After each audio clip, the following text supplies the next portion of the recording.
مخامخ جګړې کولې، بیا فتنې پیغمبر علیه السلام په وخت کې فتنې رالې او داسې یو سلسله دا روانه ده. د نن وخت فتنې هم ډېرې دي، خو پاکستان کې فتنه عمران خان دی. خلک وایي چې دا د دوی سیاسي مخالف دی، نو ځکه دوی دا خبرې کوي. خو الله پاک ډېر لوی باچا دی. پیغمبر علیه السلام وی چېرې دا زمانه پس داسې وخت را روان دی چې فتنې به ډېر زیاتې فتنې به وي. صحابي ته تپوس وکړه چېرې چې پیغمبر علیه السلام د دې به بیا حل به سي، د دې مقابله به څنګه کوو؟ وي د قرآن په ذریعه باندې انشاءالله مونږ د دې مقابله کوو د دې فتنو. او الله تعالی یو نظام دی، یو کس را پاسېدلی چې دومره لوی مداري دي چې هغه یعنې دا 20 کاله دروغ ووایي او ستوماني پې نشته، نه ستړي کېږي، نه مطلب د سار ماښام یوټر نه اخلي، خو لاړو ستړي کېږي نه ظالم. خو دا دی چې خدای پاک په خپله دغه دی وشرمو. د به سوی دی د دې چې تقریر شروع کړي وي ایاک نعبد و ایاک نستعین، وایي داسې خبره که نه تقریر شروع کوي، بیا به د وی چېرې زه اسلامي نظام او مدینه ریاست مدینه جوړوم او امر بالمعروف و نهی عن المنکر، دا خبره به کولې.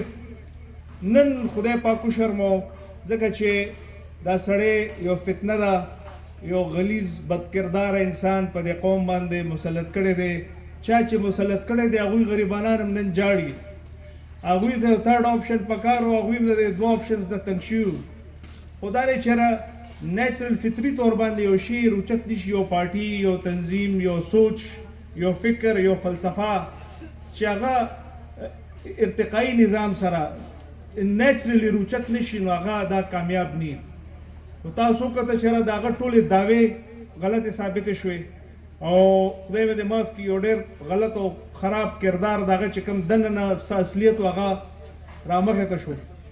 د داسې سړي اوس هم خلک ملګرتیا کوي، هغه دا وایي چېرې دا نور ټول غله دي. نو ما ته خو زه خو دا دلته تقریبا 10 کالو شو په دې صوبې کې، دلته د عمران خان د پارټۍ حکومت دی او بھرپور حکومت دی، 2/3 اکثریت سره دی حکومت دی.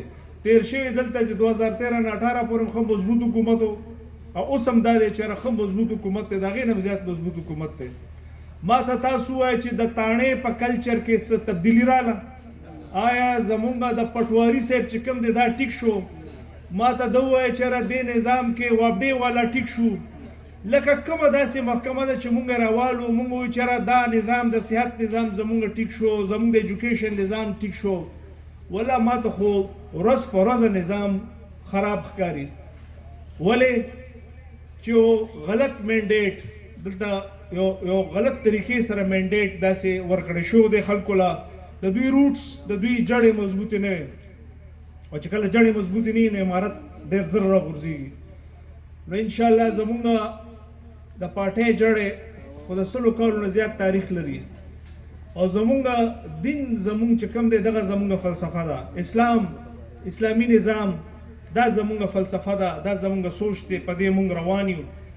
نو انشاءالله په دې کې هېڅ خلل نشي راتلی، دې کې ناکامیابي نشته انشاءالله. خو زمونږ اندروني نفاق، زمونږ اندروني یو بل سره لګی نه لګی چې خدای به که د دې په نظر مونږ بیلاتو نه کړو، نو مونږ انشاءالله د واړو واړو سوچونو نه دې نه به که خیري مونږ بهر روزو، او انشاءالله مونږ اتفاق او اتحاد به جوړو خپلو کې، او راتلونکي الیکشن به زبردسته مقابله کوو که خیري. او زما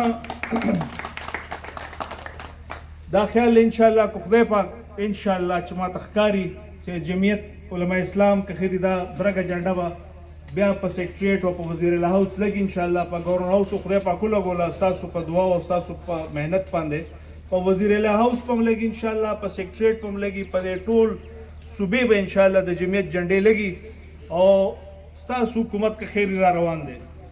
زه یو خبره کوم چېرې دلته زمونږ فارمل ایجوکیشن چې کوم زمونږ 9م 10م 11م 12م BA FA MA دې اړخ ته چې کوم دی زمونږ د بجټ کافی ایلوکیشن دی لکه ډېر لوی اربونو روپو فنډز وي خو سرکاري طور باندې مونږ مدرسو له ګورې هېڅ امداد نه کوو.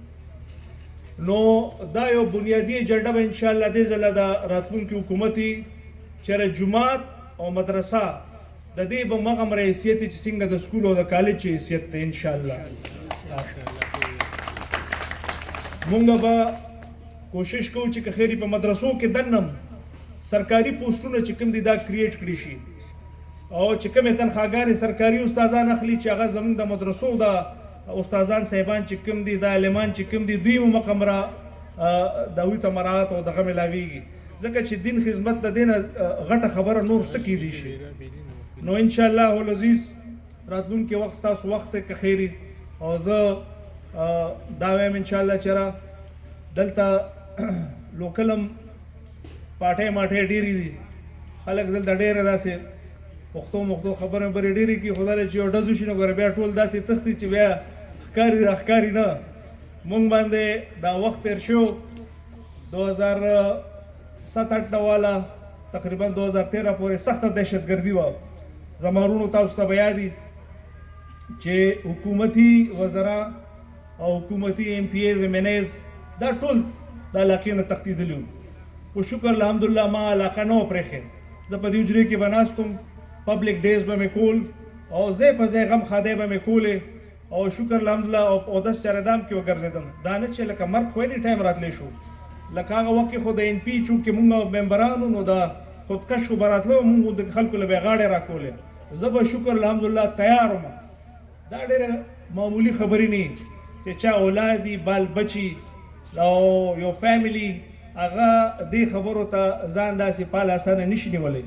خو ما دا سوچ کړی چې هر کله عوامي مینډیټ ته له خدای پاک درک عوامو در باندې اعتماد وکړو نو بیا به د خپل سر نه دانګې لکه زندګۍ بیا مطلب دی د عوامو لپاره به انشاءالله چې کومې خلک هر قسم هر څه نه به دانګې.